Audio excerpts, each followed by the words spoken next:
A recession looms and is expected to have a global impact, from major developed economies to those just emerging. The annual conference of the International Monetary Fund and the World Bank featured many discussions about the state of the world economy.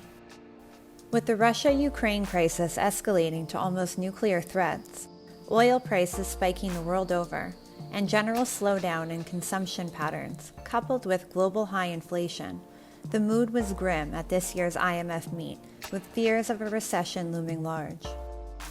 However, amidst this gloom and doom, the IMF reserves special praise for India.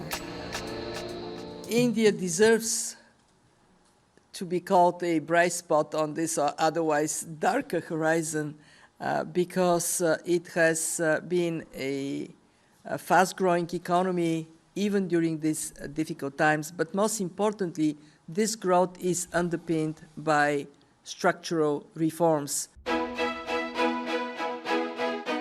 India's path to a strong economic model to be emulated by the world has not been an easy one.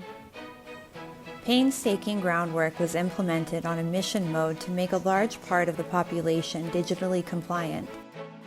The DBT, or Direct Benefit Transfer Scheme, which transfers government funds directly to beneficiaries without any interference from middlemen, also was a topic of praise by the IMF, calling it a logistical marvel. If I look at the case of India, it is actually quite impressive. In fact, just because of the sheer size of the country, it's a logistical marvel how these programs that seek to help people who are at low income levels reach literally hundreds of millions of people.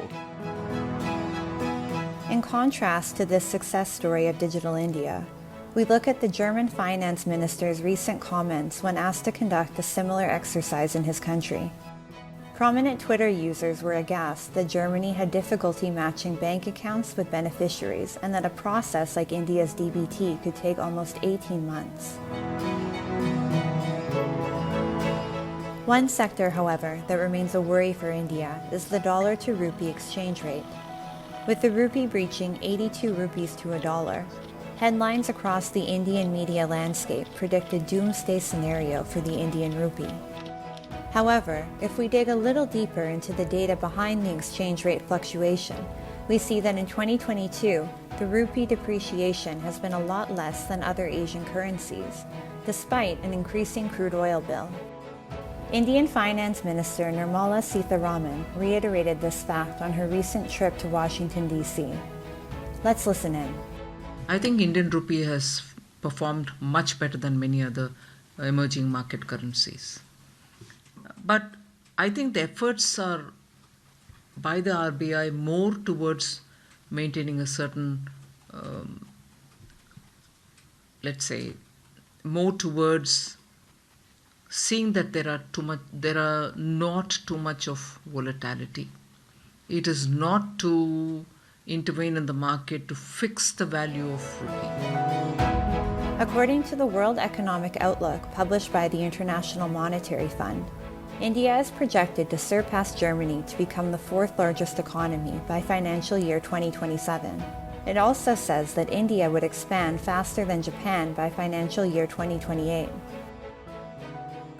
Political stability and attractiveness of the Indian economy as an investment destination for foreign multinationals can continue to drive structural flows into the country via foreign direct investment. This will further strengthen the country's strong economic foundation.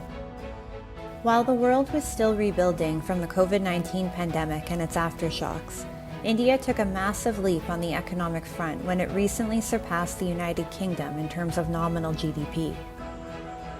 Observers say that a tripartite foundation consisting of a resolute political will to make difficult decisions for the greater good, swift implementation of fiscal objectives, and a development strategy based on science and technology has yielded rich dividends for the country.